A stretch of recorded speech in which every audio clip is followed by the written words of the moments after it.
Welcome to The Explainer.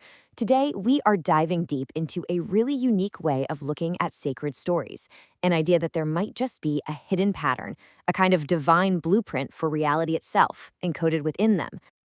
So let's kick things off with a pretty big question. We usually think of sacred texts as, historical accounts or a set of rules to live by.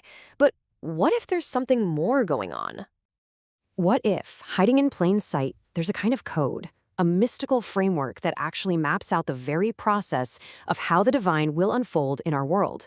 It's a huge idea, so let's get into it. We're going to be exploring this really fascinating interpretation that looks at the roles of the prophets through the lens of a 369 principle. Now, this isn't about numerology in the way you might think. It's more about a pattern, a kind of divine rhythm in the grand story of Revelation. Okay, so think of this less like math and more like a cosmic operating system. It's this dynamic, three-stage process. An idea is revealed, then it's actually put into action in the physical world, and finally, it returns to its divine source. All right, let's break this down. We're starting with stage 1, the number 3. This represents the pure, unfiltered source code of divine guidance. In the language of this framework, they call this the wave. This is the foundation. It's the divine download of absolute truth. And it's called the wave because, like a wave of pure potential. It's the blueprint in its most perfect form before it solidifies into any single physical thing. So who are we talking about here? Well, these are the prophets who acted as pure channels for this source energy. You've got Muhammad receiving the final universal message, the Quran. You have Musa, who directly encounters the divine word to receive the law in the Torah.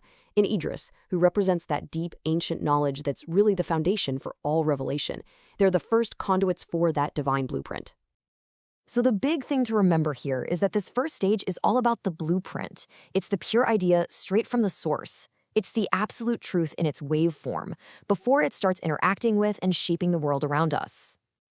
Okay, so we have the blueprint, but what comes next? How does an idea actually become something real? Well, that brings us to the next stage, the number 6, which this framework calls the particle. Stage 6 is where the unseen blueprint makes a real, tangible impact on the world we can see. It's where that wave, it collapses into a particle. It's where revelation takes physical form through miracles. And this slide just lays it out so perfectly, doesn't it? Stage 3, Moshe receiving the Torah. That's the pure download of knowledge, the wave. But stage 6, the burning bush, that's a physical event where nature itself bends to the divine will. It's a particle of proof. It's the idea made real. I mean, look at this list. It's incredible. It shows the whole range of creation becoming a vehicle for the divine command. You have Suleiman commanding raw elements like wind, Daoud with the mountains themselves singing out, Ibrahim as the actual physical root of a holy family tree. That continues with his descendants, the nourishing vine. Then you get Miriam, a pure river of grace. It all culminates with Isa literally giving life and even sustenance springing from nothing for Ishmael. Each miracle is a physical particle of proof, a moment the blueprint is executed right here on Earth. Okay, so if revelation is the blueprint and miracles are the manifestation, what's the final step? What's the ultimate validation of this entire process? What proves the connection all the way back to the source? This is where we get to the number 9. It represents the journey back. If the message came down as a wave and manifested as a particle, then the vibration is the soul resonating with and returning to its origin. It's the journey home, back to the divine source, beyond all space and time. And these prophets, wow, they're the ultimate proof of concept, right? Their ascensions, whether physical or spiritual, are the final validation of the entire blueprint. They show that this connection to the divine isn't just a one-way street.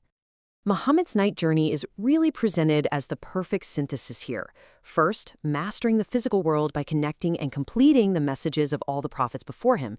Then, the heavenly journey itself. And finally, reaching the source. It's the full trip, from particle all the way back to the source wave.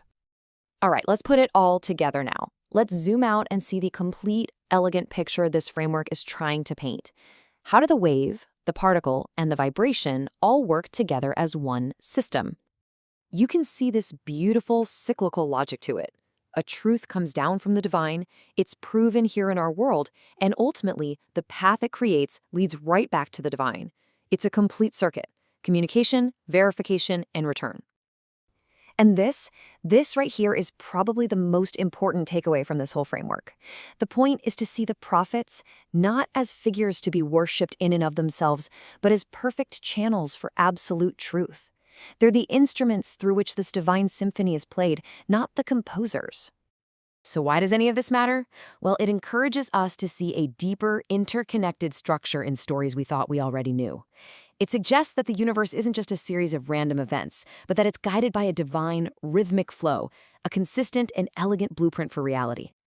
And that kind of leaves us with a final thought to ponder. If this cosmic map really exists, it's an invitation, not just to stand back and admire it, but to find our own place within its journey of revelation, manifestation, and ultimately our own ascension.